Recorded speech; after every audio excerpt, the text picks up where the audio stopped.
I just have a couple thoughts I'd like to share on the topic of suffering.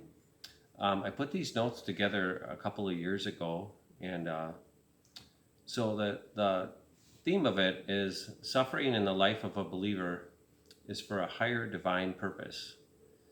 Here's a few verses I'd like to share to help you when you're going through a season of suffering in your life. James chapter 1, verses 2 through 4 say this: My brethren, count it all joy when you fall into various trials, knowing that the testing of your faith produces patience.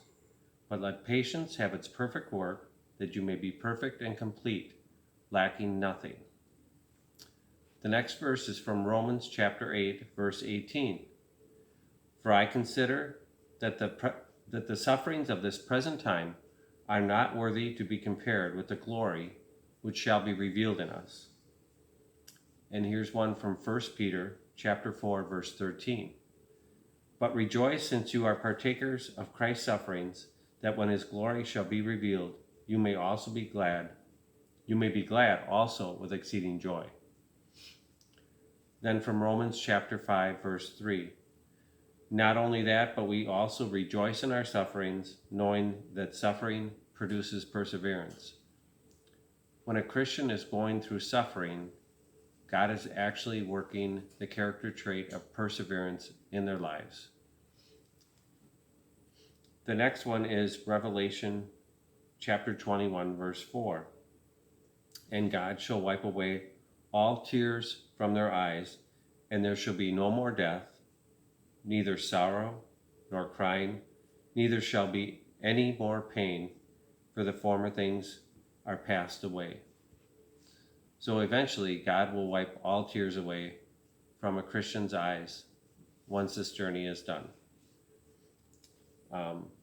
So when you're in the midst of suffering, don't ever give up. God loves you, even though you may not feel it. It's true because the Bible says it. And that's where the challenge lies: feelings versus the truth. And then I just wanted to say that the tears of God's children are precious, and he collects them all. And the Bible says that in Psalm 56, verse 8. You number my wanderings, put my tears into your bottle. Are they not all in your book? So if you're going through suffering, find some of these verses and just hold on to them and cling to them. It may take a long time to get through the trial, depending upon how long God determines it's going to last. But it is, as I started out saying, suffering in the life of a believer is for a higher divine purpose. There's a reason and a season why Christians suffer in this lifetime.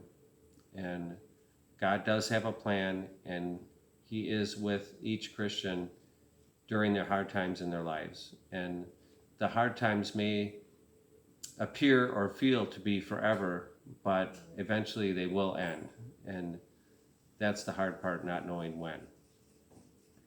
Psalm 126, verse 5 says, Those who sow in tears shall reap in joy.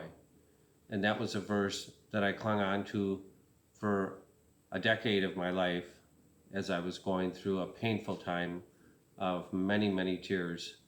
And eventually, at age 49, those tears did turn into tears of joy. So God's promises can help you and see you through the hard times in your life. And just remember that some of the things that you go through are for a reason and a season, and then once you're through it, you'll be able to help somebody else that has to face that same thing down the road. You'll be able to help them and encourage them and comfort them by sharing some of these verses, or just your own experience of what you've gone through.